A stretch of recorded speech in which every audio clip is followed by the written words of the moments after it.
Have you ever caught yourself feeling a little unsteady while walking, wondering if it's just part of getting older?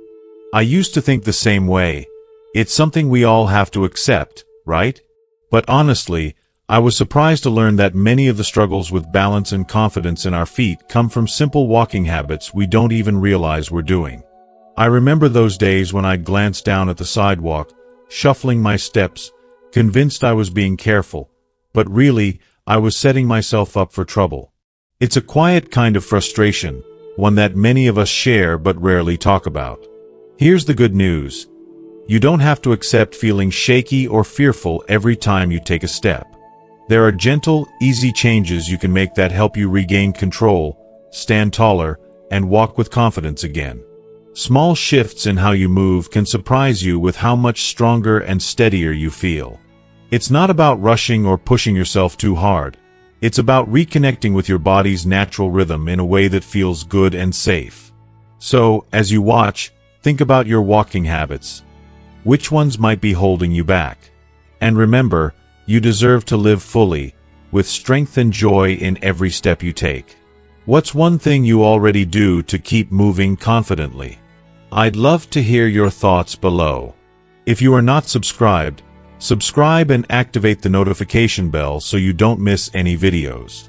If you like the topic of this video, please comment 1. Now, let's begin. 1.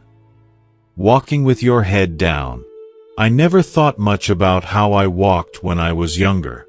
Walking was something I just did, through bustling grocery aisles, across the church parking lot, along the leafy sidewalk in front of my daughter's house. My feet simply carried me where I needed to go, and my mind was always 2 steps ahead, busy with lists and errands. Looking back, I can almost laugh at how little I paid attention to the simple act of moving from one place to another. But something started to change as the birthdays piled up.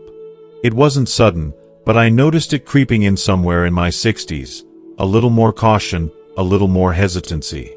It was as if my body was quietly whispering, "Slow down. Watch where you're going." And so, without even realizing it, I developed a habit of looking down whenever I walked. My eyes searched the floor for cracks or loose rugs. I scanned the pavement for uneven stones, broken branches, and anything that could trip me up. It felt like the smart thing to do, the responsible thing. After all, who wants to be the one who takes a tumble in front of the neighbors? At first, I didn't think much of it. Maybe I even felt a bit proud, like I was outsmarting life's little hazards. But slowly, that habit of keeping my head lowered seeped into everything. I'd walk into church, eyes on my feet. I'd shuffle into my favorite coffee shop, careful not to make eye contact, almost as if I wanted to blend into the floor. It became a routine, as automatic as brushing my teeth. But here's the thing I wish someone had told me sooner. Walking with your head down is more than a cautious quirk. It's doing your body no favors.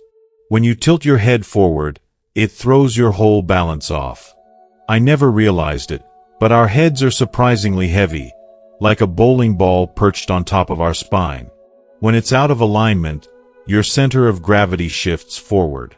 You might not notice it right away, but over time, your shoulders start to round, your back curves, and your core muscles, those deep, important muscles that help us stay upright, begin to weaken from lack of use. Suddenly, a little stumble isn't so little. I can still remember the day it hit me.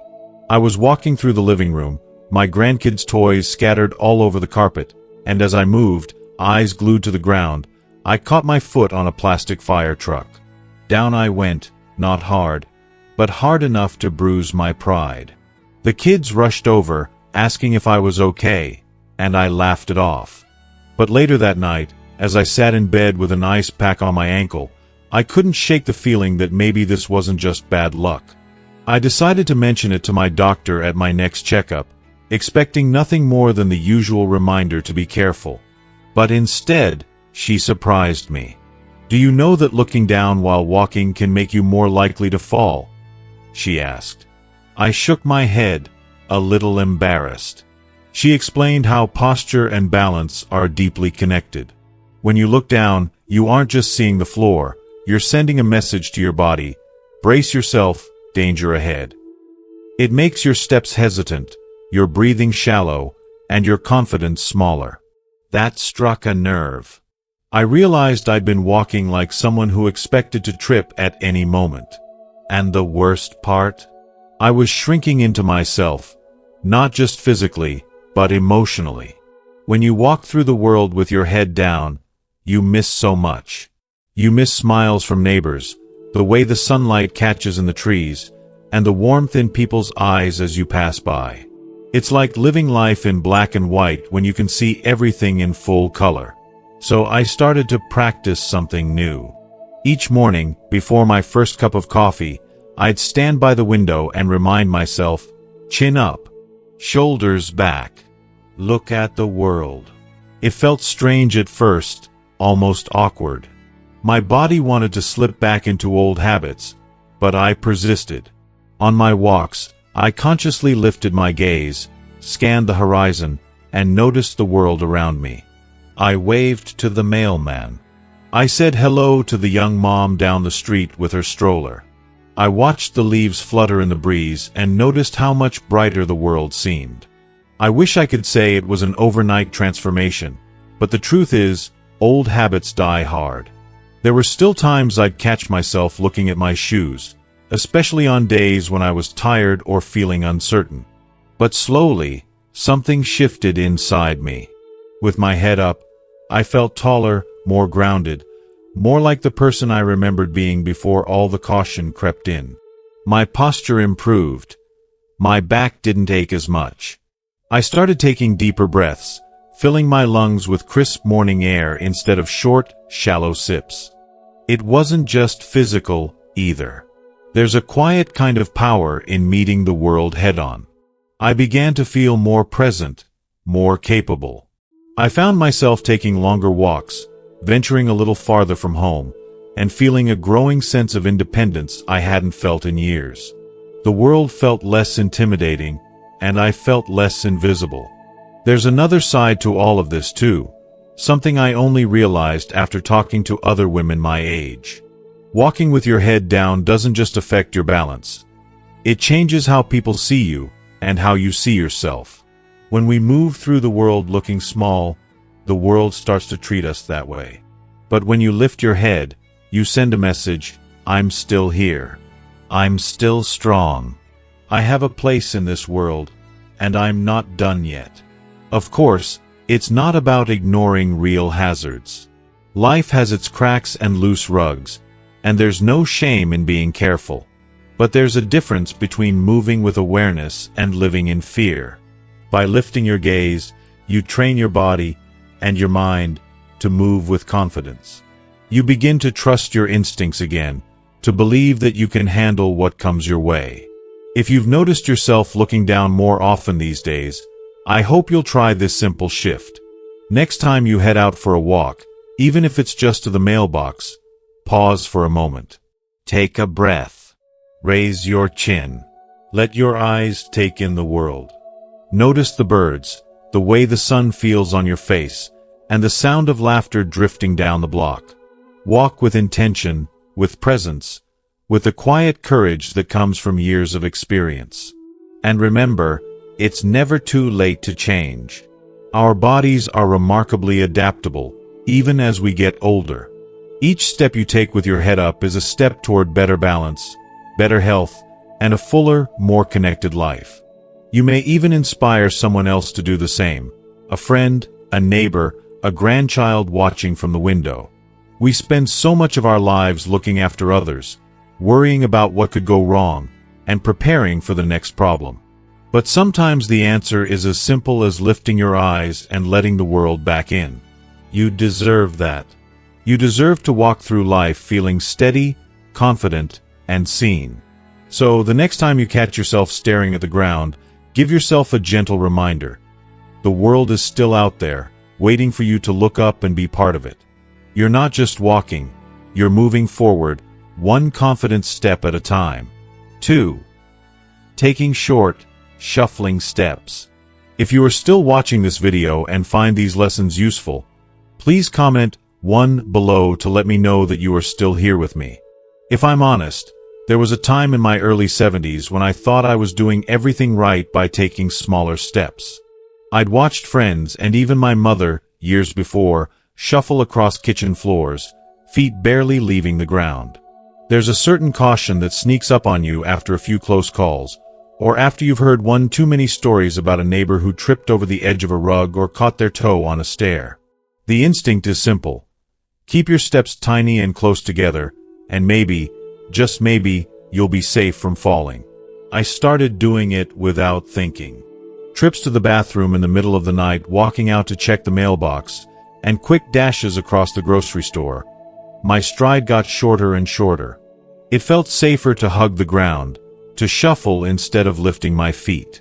Sometimes I'd tell myself I was just being careful, that this was just part of being older, part of how you have to adapt. But deep down, it didn't feel right. There was a tension in my legs, a stiffness in my hips, a kind of invisible anchor that made each step a little more effort than it should be. I'll never forget the day it caught up to me.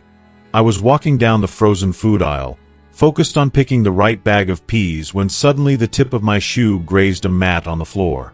I didn't fall, but I stumbled just enough to make my heart race and my cheeks burn with embarrassment. A younger woman nearby asked if I was all right. I smiled and brushed it off, but for the rest of the day, I replayed that moment over and over in my mind. How did I, someone who used to hike in the Rockies and dance in the kitchen with my husband, become so unsure on my own 2 feet? Later, I read something that made everything click into place. Shuffling isn't safer. It's a warning sign from your body that your confidence and natural walking rhythm are slipping away. When you take short, shuffling steps, you're not engaging your muscles the way they're meant to be used.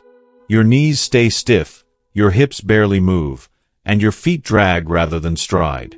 That tiny shuffle turns your legs into something like dead weight, making it easier to trip over even the smallest bump. And your brain, always alert for danger, starts to expect something bad will happen.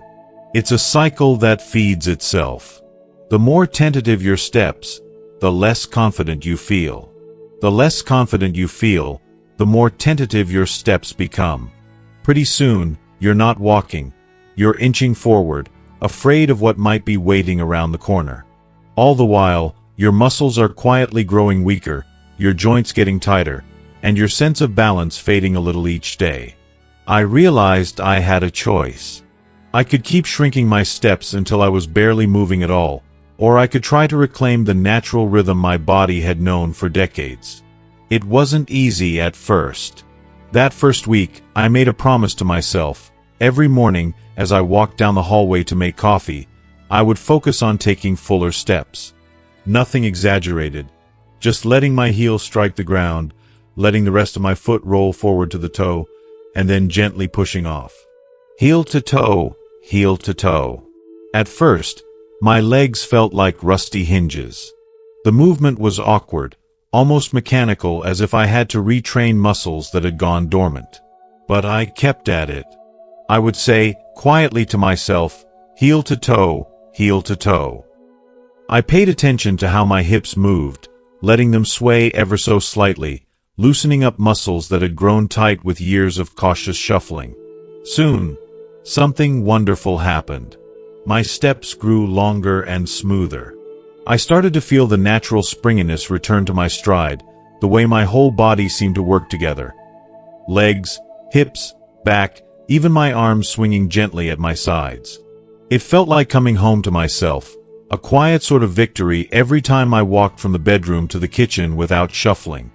It wasn't just about walking better. It was about feeling better, too. With every fuller step, I noticed my mood lifting.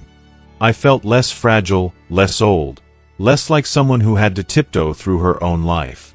There's a real dignity in moving with intention, in walking as if you belong in every room you enter. My grandchildren even noticed. One afternoon, my grandson looked up at me and said, "Grandma, you're walking fast today." The pride in his voice was more precious than gold. Of course, there are still days when I'm tired, when the old shuffle tries to sneak back in. On those days, I give myself a gentle reminder. My body is made to move. It's not about walking quickly, looking young, or keeping up with anyone else.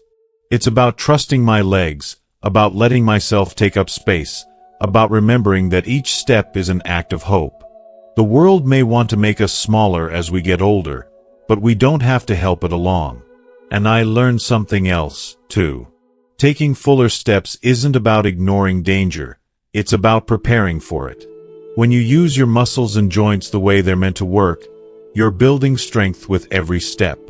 Your reflexes stay sharper, your balance steadier, and you're less likely to be caught off guard by a sudden slip or bump. My physical therapist said it best, the best way to avoid tripping is to move with purpose. It sounds simple, but it's true. Now, whenever I find myself slipping into a shuffle, I pause. I take a breath, roll my shoulders back, and think of all the places my feet have taken me, across beaches, into new cities, through hard times and joyful moments. I remind myself that I am still that person. My body remembers, and if I trust it, it will carry me forward. So if you notice your steps getting shorter and closer together, don't let that become your new normal. Try this tomorrow. As you walk to the mailbox, the kitchen, or down the hall, focus on taking a gentle, natural step. Let your heel touch first, roll through your foot, and feel your toes push you forward. Let your hips move, let your arms swing softly at your sides. Breathe deeply, stand tall, and take up every bit of space you need. It may not feel like much at first, but over time, those small choices add up. Before long, you'll find yourself striding a little farther, a little stronger, and feeling more like yourself with every step. You might even inspire someone else, a friend, a partner, a neighbor, to do the same. That's the quiet power of choosing to walk forward with confidence. Every step is a chance to say, I am still moving, I am still here, and I am not done yet. 3. Wearing the wrong shoes. If you told me 10 years ago that my shoes would one day be my greatest liability, I probably would have laughed and pointed to my favorite pair of slippers. Those soft, fluffy slip-ons felt like walking on clouds. At least, that's what I always told my daughter whenever she scolded me for not wearing proper footwear around the house. It's funny how we can spend a lifetime making choices that feel good at the moment, never suspecting that something as innocent as a shoe can turn into a stumbling block, quite literally, as we age. I have a special relationship with shoes. Maybe it's a generational thing, or maybe it's just me, but I grew up believing shoes were meant to be pretty, practical, or cozy. Sometimes all three, if you were lucky at a summer sale. For years, my closet was lined with everything from sturdy church loafers to old gardening sneakers to the kind of strappy sandals that never seemed to go out of style. Back then, comfort meant softness, a slipper-like hug for my tired feet at the end of the day. But aging has a way of shifting priorities, and unfortunately, reality can hit hard and fast. My wake-up call came on a slow afternoon at home. I was walking down the hallway, half distracted by thoughts of what to make for dinner when my foot caught on nothing. No rug, no step, just my unsupportive slipper folding under me as I tried to pivot. I stumbled, arms flailing, and managed to grab a bookshelf just in time. My heart thudded so hard I had to sit down, legs shaking. There was a time I might have brushed it off, but that day, all I could think was, what if I'd gone all the way down? After that, I started noticing my shoes more closely. Suddenly, the soft soles and loose fits didn't seem so comforting. I realized those old slippers had no grip at all, the heels wobbled when I turned, and there was nothing keeping my arches from collapsing. My favorite summer sandals slid around every time I walked across the kitchen floor. The pretty shoes I saved for church, don't get me started on those heels. I kept them for the memories, but I had to admit, just looking at them made my ankles ache. I brought it up at my next checkup, expecting my doctor to gently chide me for my choices. Instead, she looked me square in the eye and said, "Your shoes are your foundation. You wouldn't build a house on sand, would you?" I had to laugh, but the metaphor stuck with me. She explained that as we age, the muscles in our feet and ankles can weaken, our arches flatten, and our reaction times slow. Shoes that used to feel safe might become dangerous, especially those with soft soles, poor grip, or a loose fit. That same week, my daughter came by with a bag of shoes she called sensible. She coaxed me into trying on a pair of walking shoes. Nothing flashy, just sturdy soles with good grip, a firm heel, and plenty of support for my arch. I grumbled at first. They felt stiffer than what I was used to. But the very first time I took a walk around the block, I noticed my posture was different. I wasn't gripping the ground with my toes. My stride felt steady. I realized, with a little embarrassment, that I'd been hobbling myself with bad shoes for years. Changing the shoes you wear can feel like saying goodbye to a part of yourself. I had sentimental attachments to some of those pairs, shoes I'd worn to my children's graduations, to family weddings, and even to the grocery store every week for a decade. There's a little sting in letting them go, a sense that you're leaving something behind. But I learned that the freedom I gained in return, the confidence to move without fear of slipping, the independence to walk anywhere I pleased, was worth more than all the nostalgia in the world. Nowadays, I have a new rule. If I'm at home, my slippers are designed for seniors, with sturdy, slip-resistant soles and a snug fit. When I go out, I wear shoes that hug my feet and support my arches, even if they aren't the most stylish thing on the rack. I still have my fancy pair for special occasions, but those only come out when I know I'll be sitting down more than standing. The rest are there for walking, gardening, or simply living my life with confidence. It's a small change, but the peace of mind is enormous. I don't worry so much about falling or wobbling. My steps feel lighter, and strangely, I find myself going out more. Grocery runs, church, visiting friends. My family notices, too. My granddaughter loves to walk beside me, and I can match her stride for stride. There's pride in that, and a happiness I didn't expect from something as basic as a shoe. If you're reading this and thinking about your favorite pair, maybe those cozy slippers or the sandals you swear by every summer, take a moment to look at them with fresh eyes. Do they support you? Do they grip the floor when you turn, or do they slide? Are your arches happy at the end of the day, or do you find yourself limping after just a short walk? You deserve shoes that keep you safe and free. The right pair won't just prevent slips and falls. They'll give you the confidence to live life fully, on your terms, with every step you take. So be kind to your feet. They've carried you a long way. Give them the sturdy support they need to keep you moving toward all the things you still want to do. If you are still watching this video and find these lessons useful, please comment 2 below to let me know that you are still here with me. And if you need a nudge, think of me, finally putting my old slippers in the donation box and lacing up a new chapter. Trust me, your future self will thank you. 4. Ignoring our movement while walking, arm swing. It's funny the things we stop noticing as we get older. I used to think walking was all about what my feet were doing. Left, right, down the hallway, or out to get the mail. I never gave much thought to my arms, those quiet partners swinging at my sides. Maybe that's because when you're young and busy, your arms just do what they're supposed to do. You don't have to tell them. But somewhere along the line, I stopped letting my arms move freely. Sometimes I'd clasp my hands behind my back, or let them dangle stiffly at my sides, forgotten as I shuffled from room to room. Looking back, I realized this happened gradually, almost without my noticing. It started when I began feeling less steady on my feet. Maybe it was after a neighbor slipped and broke her wrist, or after I had a scare myself tripping over a scatter rug. I remember thinking, if I just keep my arms still, I'll feel more balanced, more in control. But all I did was make myself stiffer, like a tree rooted in place, waiting for the wind to blow. Then one afternoon, at a physical therapy appointment after a mild sprain, my therapist asked me to walk across the room. Just walk naturally, she said. So I did.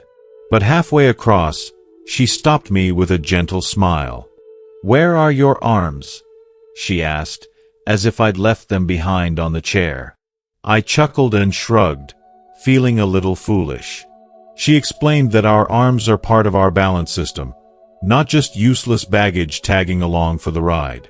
I'll admit, I was skeptical at first. After all, how much difference could an arm swing make?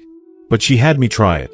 Stand tall, relax your shoulders, and as you walk, let your arms move opposite to your legs. Left arm with right leg, right arm with left leg, just as we did as kids running across playgrounds. At first, it felt awkward, almost exaggerated, but within a few steps, I felt the rhythm returning, like a melody I'd half forgotten. My stride smoothed out, my upper body relaxed, and the tension I didn't even know I was carrying in my neck and shoulders began to melt away. The science behind it, she told me, is simple. Swinging your arms while walking helps keep your center of gravity steady. It keeps your stride smooth and helps your body adjust when you step on uneven ground or need to turn quickly. It even improves posture, lifting your chest and straightening your spine so you can breathe more deeply. Suddenly, I understood why walking had started to feel so awkward and effortful. I'd taken away one of my body's natural tools for balance. Over the next few weeks, I made a game out of relearning to let my arms swing. On my morning walks, I'd focus on loosening up. No tight fists, no stiff elbows, just a gentle, relaxed motion in sync with my steps. At first, I felt a bit silly, especially if a neighbor happened to drive by and wave. But gradually, the movement became second nature again, and I noticed my whole body felt lighter. My pace picked up, my hips loosened, and I found myself walking farther with less fatigue. There's a certain joy in letting your body move the way it was meant to. I started to feel more energetic and more alive. My grandchildren noticed too. One day, my granddaughter laughed and said, "Grandma, you look like you're marching in a parade." We both laughed, but there was pride in her eyes and a new confidence in my step. I even began to use arm swing as a quick reset whenever I felt myself getting tired or stiff. If my steps started to shrink or my back began to ache, I'd check my arms. Sure enough, if I let them swing naturally, my posture straightened and my steps grew surer. It's such a small thing, but it has a big impact. This is what I want you to know. Ignoring your arms while you walk might feel safer, but it makes you more vulnerable. We need that gentle counterbalance, the rhythm that ties our whole body together from shoulders to toes. Don't be afraid to let your arms move. Even a little swing, relaxed and easy, can make you feel steadier and more in control. Now, whenever I see a neighbor or friend with their hands stuffed in their pockets or clamped behind their back, I want to whisper, "Set your arms free." Our bodies remember, even if our minds have forgotten. Sometimes, all it takes is one simple change to unlock more energy, confidence, and joy in every step. So tomorrow, as you step out the door, whether it's just to get the mail or around the grocery store, try letting your arms swing with you. Notice the way your chest lifts, your stride smooths, and your breath deepens. Walking isn't just about getting from one place to another. It's about enjoying the movement, letting yourself feel connected, and trusting your body again. Let those arms do their part. You might just find yourself walking a little taller, smiling a little wider, and feeling grateful for the simple, marvelous gift of moving through the world, one natural step at a time. 5. Walking too quickly or too slowly. For most of my life, I thought walking faster was a sign of health. I remember in my 40s and 50s, racing through parking lots with a purse on my shoulder and a grocery list in my head, always convinced that a brisk pace meant I was doing something right. When friends would mention their morning power walks, I'd nod in agreement, secretly proud that I could keep up, or sometimes outpace, the younger crowd at the community center. But life, as it tends to do, changes our pace for us. After turning 60, I noticed my walks weren't what they used to be. Some days, I'd catch myself rushing through the grocery store or down the hallway, only to realize I was breathless and my legs felt unsteady.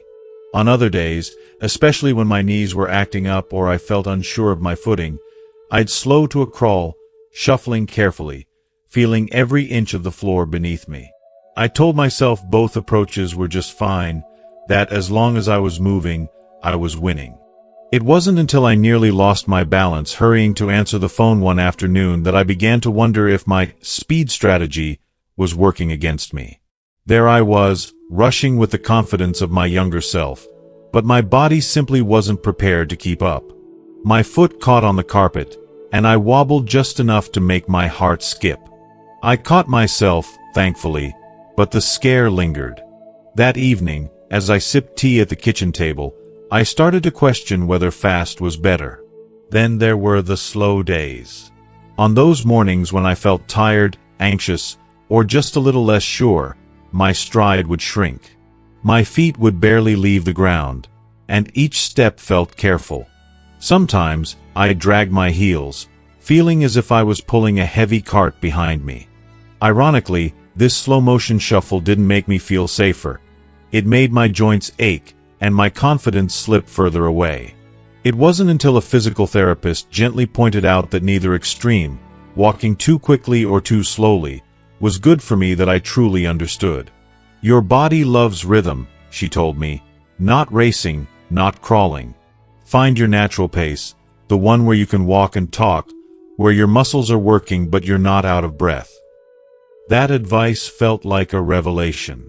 So I set out to find my rhythm again. On my next walk, instead of charging ahead or holding myself back, I listened to my body. I aimed for a pace that felt steady and present. Not rushed, no need to break any records, but not so slow that I lost the natural momentum of the movement. I realized that walking just right wasn't about how quickly I covered ground, but about being in tune with myself. Feeling my breath, my heartbeat, the gentle swing of my arms, the firmness of each step. It wasn't always easy to resist the urge to hurry, especially in a world that values speed. I had to remind myself that I was no longer that young mother juggling children and schedules, nor was I the retired teacher trying to squeeze every errand into one trip downtown. Now, I was someone learning how to honor the body I have, and to give it the care it deserves. When I slowed down enough to listen, I found a rhythm that soothed my nerves, gave me energy, and made each step a small celebration. And when I walked too slowly out of fear, I learned to gently encourage myself forward. Not to push or rush, but to trust my legs, engage my core, and let the movement flow naturally. The aches and stiffness began to ease, and my confidence grew. There's a quiet strength that comes from moving in harmony with yourself. Over time, I noticed other benefits. My breathing became deeper and more relaxed. My posture improved. I could enjoy the sights and sounds of my neighborhood, the birds in the trees, the distant laughter of children, the neighbors' roses in full bloom, because I wasn't racing past or shuffling with my eyes on the ground. I found that sweet spot, my own Goldilocks pace. Not too fast, not too slow, but just right. It's a lesson that extends beyond walking. As we get older, it's easy to judge ourselves for not being as quick or agile as we once were, or to retreat into caution and shrink our world. But there's beauty in finding your rhythm and embracing it. It's not about comparing yourself to anyone else, or to the person you were 20 years ago. It's about enjoying the journey, one steady step at a time. So now, when I go for a walk, I don't worry about speed. I check in with myself. Can I breathe easily? Are my steps smooth? Do I feel grounded and steady? I walk in a way that feels comfortable and strong, and I permit myself to enjoy it. If someone passes me on the sidewalk, I wish them well and keep my own pace. If I feel tired, I pause and rest, knowing I'll get where I'm going in my own good time. To anyone who struggles with walking too quickly out of habit, or too slowly out of fear, I say this: you deserve to move through life with ease and confidence. Your best pace is the one that makes you feel alive, present, and safe. It might take some practice, some self-kindness, and a little patience, but once you find it, Every walk becomes a small victory, a gentle reminder that you're still moving forward at exactly the right speed for you. 6. Not practicing balance outside of walking. If there's one thing I wish someone had whispered in my ear a decade ago, it's this: balance isn't something you automatically keep just by going on walks. For most of my life, I thought staying active, grocery runs, tidying up the house, strolling the block, was all I needed. Sure, I might not be dancing the jitterbug anymore, but as long as I kept moving, I figured my body would take care of itself. It wasn't until a close call changed my mind. One sunny afternoon, I was stepping onto my front porch with a bag of groceries when my foot landed a little sideways on the mat. In an instant, the world seemed to tilt. My arms shot out, the bag dropped, and I teetered for a split second that felt like an eternity. I managed to catch myself, but my heart was pounding, and I couldn't stop thinking, what if I hadn't caught my balance? What if, instead of a scare, I'd end up on the ground with a broken hip? If you are still watching this video and find these lessons useful, please comment 3 below to let me know that you are still here with me.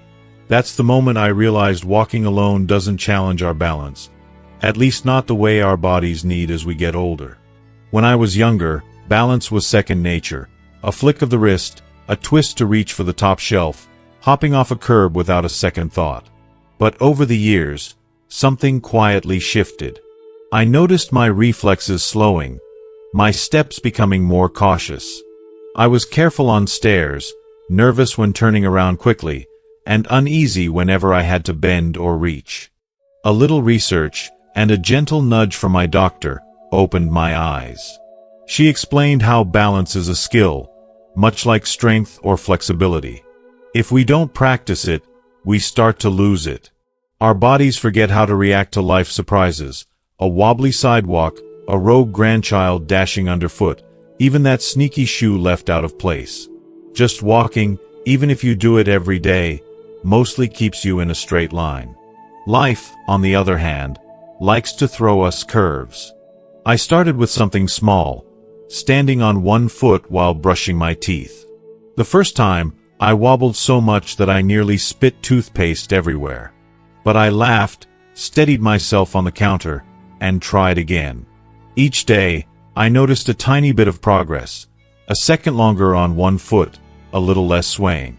Sometimes, I'd practice shifting my weight side to side while waiting for the kettle to boil. Or I'd walk heel to toe along the hallway, like a tightrope walker, my cat watching with mild curiosity. These little drills became my secret routine, squeezed into moments that used to slip by unnoticed. Gradually, I felt the difference, not just in my legs, but in my confidence. One day, as I carried a laundry basket down the stairs, I noticed my feet and body adjusting without thinking, catching each step with certainty. When the doorbell rang unexpectedly, I could turn quickly without feeling dizzy or off balance. My fear of falling faded, replaced by a quiet trust in my own body. Something is empowering about building balance on purpose. It reminded me that we're never too old to learn, to improve, to surprise ourselves. I started sharing my routines with friends. Sometimes, we'd giggle together as we tried balancing on one foot at book club or challenged each other to walk in a straight line at the park. We found camaraderie in our wobbles and a little pride in our progress. Of course, there are days when my balance feels off, after a restless night, or when I'm just a little more tired. On those days, I'm gentle with myself. The point isn't perfection, but practice. Even a few minutes a day, weaving balance exercises into daily life can make all the difference over time. The more we challenge those small muscles and quick reflexes, the better prepared we are for whatever life throws our way.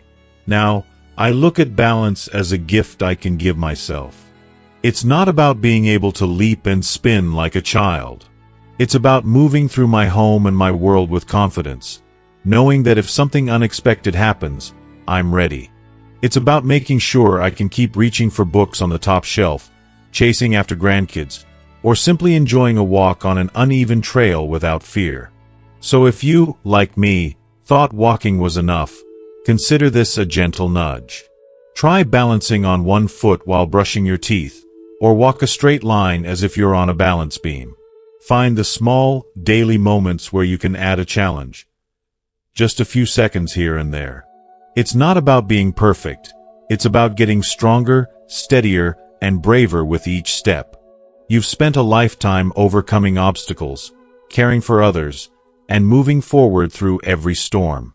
Now is the time to care for yourself, too. Practicing balance isn't just for athletes or children. It's a skill that keeps us living on our terms, savoring independence, and greeting each new day with steady feet and a steady heart. As we wrap up, I want to take a moment to reflect on everything we've talked about today. Walking may seem like a simple, everyday activity, but as we age, the way we walk can shape so much about how we live, our confidence, our independence, and even our joy.